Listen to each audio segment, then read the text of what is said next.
Pemirsa, terima kasih pian masih bersama kami. Berita selanjutnya, Mahabaragar. Musim panas yang berkepanjangan hingga membuat kekeringan pada sungai menjadi perhatian bersama oleh Dewan Banjarmasin wan PT Air Minum Banjarmasin.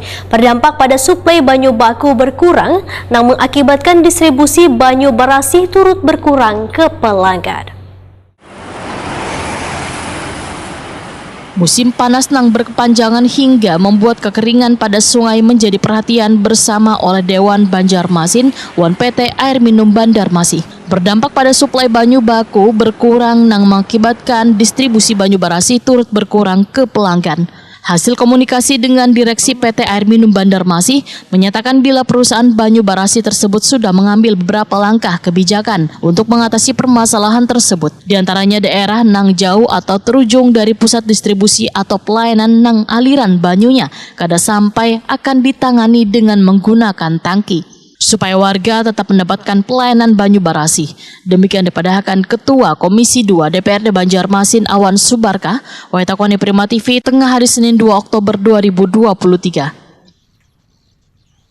Yang tentunya bagi kita ya kita berharap lah, kita berdoa tentunya mudah-mudahan bisa segera ada turun hujan ya, sehingga kemudian ketersediaan air baku meningkat dan bisa mencukupi untuk produksi air bersih dan bisa tersalur kepada masyarakat kita di Banjarmasin. Itu harapan kita begitu.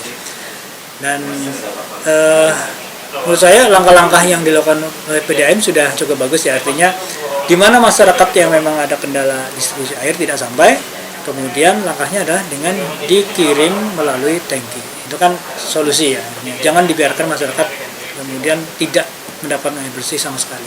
Artinya ada solusinya dengan dikirim melalui tangki. Anggota fraksi PKS DPRD Banjarmasin ini pun menyatakan belum ada keinginan untuk memanggil Direksi PT Air Minum Banjarmasin terkait pelayanan di musim kemarau, lantaran komunikasi yang dilakukan melalui WhatsApp berjalan lancar. Bahkan penjelasan yang disampaikan dalam mengambil langkah dengan cara mendistribusikan banyu barasi untuk mencukupi ketersediaan banyu di warga dinilai sudah sangat tepat.